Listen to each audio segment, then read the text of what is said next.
दोस्तों, इमरान खान और फौज में नोक झोंक का सिलसिला जारी है और इमरान खान ने खुलकर वो बातें कहना शुरू कर दी थीं जो पहले कभी नहीं कहा था। 5 सालों पर मुहित तवील कशमकश के बाद बिलाखिर सियासी कुव्वतें इस बहरान पर काबू पाने में कामयाब हो गईं, जिसकी इब्तदा पनामा केस के जरिए मियां नवाज शरीफ को वज़ारत उज़्मा से हटाने, इन्हें बेटी समेत जेल भेजने के अलावा 2018 के मुतनाज़ इंतखाबात से हुई थी, जिसके बाद पहले JOEF ने लॉन्ग मार्च और धरना देकर इस्लामाबाद का घेराव किया। इस कोशिश को मुनासिब तरीक़ों से निपटा कर ममलिकत को बरह रास्त तसादम से तो बचा लिया गया,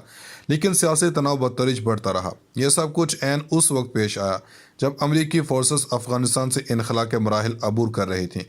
चुनांचे अगर पीपल्स पार्टी की क़यादत PDM छोड़कर इस बढ़ते हुए रुझान को ब्रेक न लगाती तो इदारों और अवाम में तसादम के ख़तरात दो चंद हो जाते। दूसरी जानब इस वक्त के वज़ीर-ए-आज़म इमरान खान अगर अपोजिशन को इंगेज करके मुफाहमत की राहें निकालते तो शायद कौमी सियासत की पोलराइजेशन इस कदर इंतहाई हद तक पहुँचती, मगर अफसोस कि इमरान खान ने वज़ारत उज़्मा का मनसब पा लेने के बावजूद कौमी सियासत में इस्तेहकाम लाने के बजाय टकराव की पॉलिसी जारी रख कर कौम को मुनक़सम रखने में मुफाद तलाश किया और बिलाखिर ख़ुद भी नफ़रतों के इस आग की लपेट में आ गए। इमरान खान हमारी कौमी तारीख में अगरचे अदम एतमाद के ज़रिए माज़ूल होने वाले पहले वज़ीर-ए-आज़म बनकर सामने आए हैं, लेकिन इस कशमकश का एक मुस्बत पहलू ये भी था कि अपोजिशन ने मुसल्लत करदा हुकूमत को आइनी तरीके से निकाल कर सियासी इस्तेहकाम का हुसूल यकीनी बना लिया।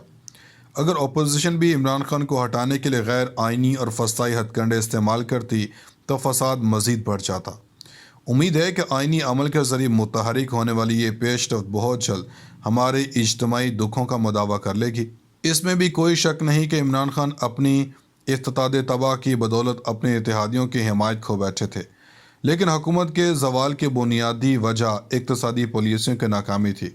तहम एक आइनी अमल के ज़रिए माजूली के बावजूद वो इसे अपने ख़िलाफ़ अमरीकी मुक़्तदर की साजिश का शाखसाना करार देकर अदम एतमाद का हिस्सा बनने वाले मेंबरान पार्लियामेंट को गद्दार कहने पर मुसर हैं।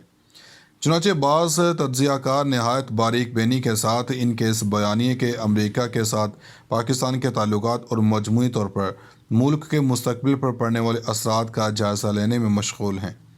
इमरान खान ने साम्राज्य और अमरीका मुखालिफ जज्बात को घसीट कर कौमी सलामती का मसला बना के अपने ख़िलाफ़ अदम एतमाद के वोट को रोकने की कोशिश की। इसने इन्हीं जहनी इंतशार की ऐसी हद तक पहुँचा दिया जो ज़िम्मेदाराना मुनासिब तक पहुँचने की इनकी राहें मसदूद कर दी रहेंगी। दाएं बाजू की फरसुदा कौम परस्ती का जो ब्रांड वो तशहीर कर रहे हैं, माजी में जुल्फ़िकार अली भुट्टो समेत तीसरी दुनिया के कई एज़ामा ऐसे नारों को आजमा चुके हैं और इनके नताइज मुल्क व कौम और जमहूरियत के लिए कभी खुशगवार नहीं निकले। अलबत्ता खान साहब की इस जसारत ने हमारी रियासत को मुश्किल में ज़रूर डाल दिया है। जो अमरीका और चीन के साथ ताल्लुकात में तवाज़ुन की ख़्वाहां है, मुमकिन है कि गैर मुल्की पॉलिसी साज भी इन इल्ज़ामात को मायूस कुन सियासी चालों के तौर पर देखते हों, लेकिन वहाँ इन तज़ादात को हमारी ममलिकत के ख़िलाफ़ इस्तेमाल करने की हिकमत अमली भी तैयार हो रही होगी, जिसके आसार हमें मगरबी मीडिया में पाकिस्तान के सियासी बहरान को ख़ास रंग देकर पेश करने में दिखाई देते हैं। इमरान खान ने फरवरी के आखिर में मॉस्को का आला सतही दौरा किया था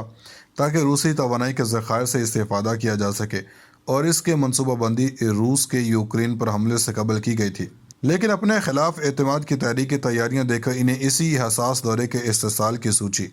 खान साहब ने बज़ाहिर वाशिंगटन के मुखालफत में इस सफ़र पर इसरार करके मुल्क को मुश्किल में डालना ज़रूर समझा।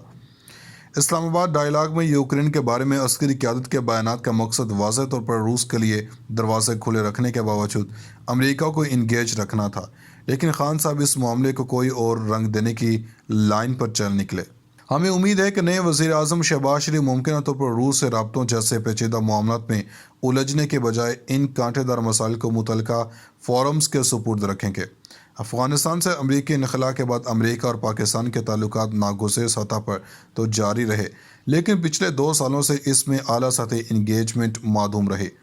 खान साहब के मुसलसल इल्ज़ामात और PTI के जारी एहतजाज से पाक अमरीका ताल्लुकात मज़ीद मुतासर होंगे। तहम अब अमरीका और पाकिस्तान के पास ताल्लुकात की बहाली का मौका मौजूद है। ख़ास तौर पर वज़ीर-ए-आज़म शहबाज शरीफ की अमरीका और चीन दोनों के साथ हकीकत पसंदाना इक़्तिसादी लेन देन पर मबनी ताल्लुकात को बरकरार रखने में दिलचस्पी अच्छी पेशरफ्त साबित होगी।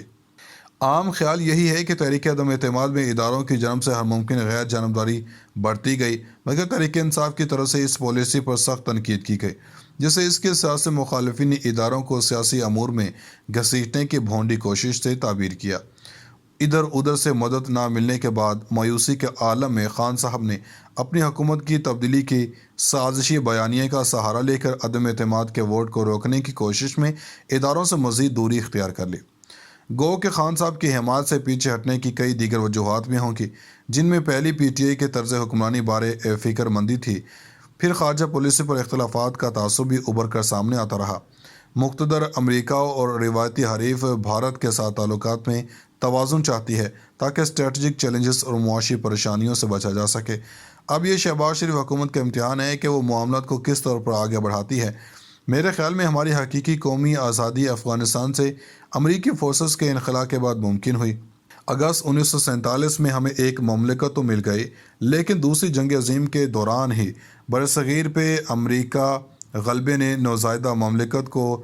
ہر وقت پابند جولان رکھا۔ 70 کی دہائی میں سقوط ڈھاکہ سمیت ابھرنے والے کئی واقعات کی بدولت ہماری لیڈرشپ نے بدتریج امریکی تسلط کے خلاف خاموش مزاحمت کی ابتدا کی، جس کی قیمت ہم نے بھٹو کو پھانسی اور جنرل ضیاء الحق کی موت کی صورت میں ادا کی تھی۔ لیکن ذوالفقار علی بھٹو سے لے کر بے نظیر بھٹو اور نواز شریف تک ہماری قومی قیادت نے بالآخر مغربی استعمار کی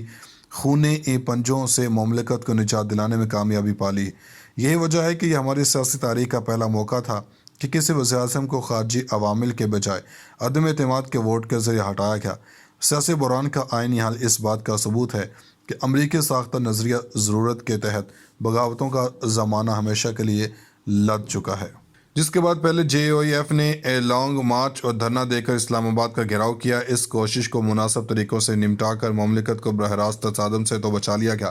لیکن سیاسی تناؤ بدترج بڑھتا رہا۔ یہ سب کچھ عین اس وقت پیش آیا جب امریکی فورسز افغانستان سے انخلا کے مراحل عبور کر رہی تھیں۔ چنانچہ اگر پیپلز پارٹی کی قیادت پی ڈی ایم چھوڑ کر اس بڑھتے ہوئے رجحان کو بریک نہ لگاتی تو اداروں اور عوام میں تصادم کے خطرات دو چند ہو جاتے۔ دوسری جانب اس وقت کے وزیر اعظم عمران خان اگر اپوزیشن کو انگیج کر کے مفاہمت کی راہیں نکالتے تو شاید قومی سیاست کی پولرائزیشن اس قدر انتہائی حد تک پہنچتی، مگر افسوس کہ عمران خان نے وزارت عظمیٰ کا منصب پا لینے کے باوجود قومی سیاست میں استحکام لانے کے بجائے ٹکراؤ کی پالیسی جاری رکھ کر قوم کو منقسم رکھنے میں مفاد تلاش کیا اور بالآخر خود بھی نفرتوں کے اس آگ کی لپیٹ میں آ گئے۔ عمران خان ہماری قومی تاریخ میں اگرچہ عدم اعتماد کے ذریعے معزول ہونے والے پہلے وزیر اعظم بن کر سامنے آئے ہیں، لیکن اس کشمکش کا ایک مثبت پہلو یہ بھی تھا کہ اپوزیشن نے مسلط کردہ حکومت کو آئینی طریقے سے نکال کر سیاسی استحکام کا حصول یقینی بنا لیا۔ اگر اپوزیشن بھی عمران خان کو ہٹانے کے لیے غیر آئینی اور فسطائی ہتھ کنڈے استعمال کرتی تو فساد مزید بڑھ جاتا۔ امید ہے کہ آئینی عمل کے ذریعے متحرک ہونے والی یہ پیش رفت بہت جلد ہمارے اجتماعی دکھوں کا مداوع کر لے گی۔